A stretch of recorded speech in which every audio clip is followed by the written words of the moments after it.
కాంగ్రెస్కి ఏపీపీసీసీగా షర్మిలా రెడ్డి బాధ్యతలు తీసుకున్న తర్వాత కాంగ్రెస్లో ఒక విధమైన ఉత్సాహం పెరిగింది. ప్రస్తుతం మనతో పాటు మాజీ కేంద్ర మంత్రి చింతామోహన్ గారు ఉన్నారు. అంటే ప్రస్తుతం చూస్తే ఈ షర్మిలా రెడ్డికి సంబంధించి మీ పార్టీకి ఎంతవరకు ఉపయోగపడుతుంది?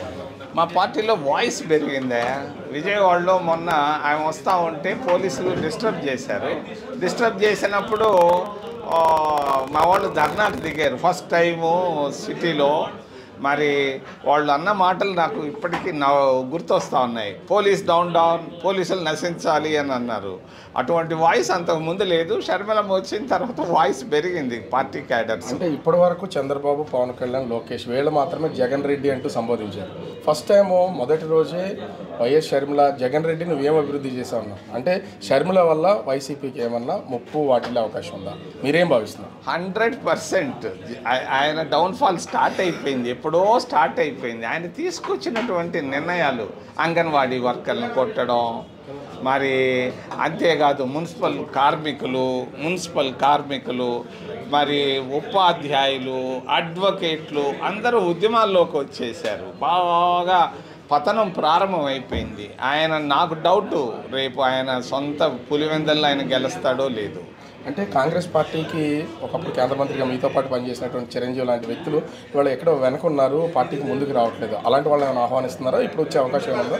నేను ప్రత్యక్షంగా మీడియా తరఫున ఆయన్ని నేను ఆహ్వానిస్తూనే ఉన్నానయ్యా. గత 10 రోజులుగా చిరంజీవి గారు రండి, ప్రత్యక్ష రాజకీయాల్లో రండి అని. ఆయన వస్తానంటే మేము సంతోషంగా ఆయన తిరుపతి నుంచే పోటీ చేయొచ్చు. ఇప్పుడు షర్మిల పీసీసీగా ఉంటే ఏపీకి సంబంధించి ముఖ్యంగా మీకు ఏమన్నా ప్రయోజనం రానున్న ఎన్నికల్లో వచ్చే అవకాశం ఉందా? ఏమన్నా సీట్స్ ఏమన్నా గెలుస్తారని నమ్మకం ఉందా? సీట్లు గెలిచేది మేము గవర్నమెంట్ ఫామ్ చేస్తున్నామయ్యా. 175 స్థానాల్లో 130 అసెంబ్లీ స్థానాల్లో మేము ప్రభుత్వాన్ని మేము గెలవబోతున్నాం. 25 లోక్సభ స్థానాల్లో 20 లోక్సభ స్థానాలు గెలవబోతున్నాం. ఖచ్చితంగా ఎట్లాంటి క్యాడర్ లేనప్పుడు మీరు ఎంత ధీమాగా ఎలా చెప్పగలుగుతున్నారు? అంటే షర్మిల వచ్చింది కాబట్టి నిన్నటి వరకు ఎట్లాంటి యాక్టివిటీ లేదు కదా, ఎలా చెప్పగలరు? మీకు చాలామంది హైదరాబాద్లో కూర్చొని అంచనాలు వేస్తుంటారు, సెల్ ఫోన్లో సర్వేలు చేస్తుంటారు. మరి ఎవరు ఆకాశం వైపు చూసి అంచనాలు వేస్తున్నారు? భూమి ఎవరు చూడలే ఇప్పటిదాకా. నేను 1,00,000 మందిని చూశాను. ఇచ్చాపురం నుంచి చిత్తూరు దాకా పేదవాళ్ళ కళ్ళల్లో కళ్ళు పెట్టి చూశాను.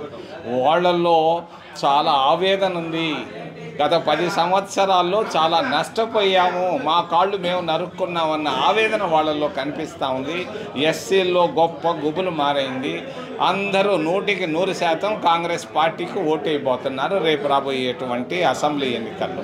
అంటే మొత్తానికి చూడొచ్చు, కాంగ్రెస్కి వైఎస్ షర్మిలతో పూర్వవైభవం వస్తుంది అనేది భావిస్తున్నారు. అదేవిధంగా చిరంజీవిని పార్టీలోకి ఆహ్వానిస్తున్నాం. ఖచ్చితంగా ఈసారి 2024 ఎన్నికల్లో కాంగ్రెస్ ప్రభావం చూపిస్తుంది, జగన్మోహన్ రెడ్డికి గట్టి దెబ్బ తగులుతుందని మాజీ కేంద్ర మంత్రి చింతామోహన్ చెప్తున్నటువంటి పరిస్థితి. కెమెరామెన్ అరుణ్తో రాజు, బిగ్ టీవీ, విశాఖపట్నం.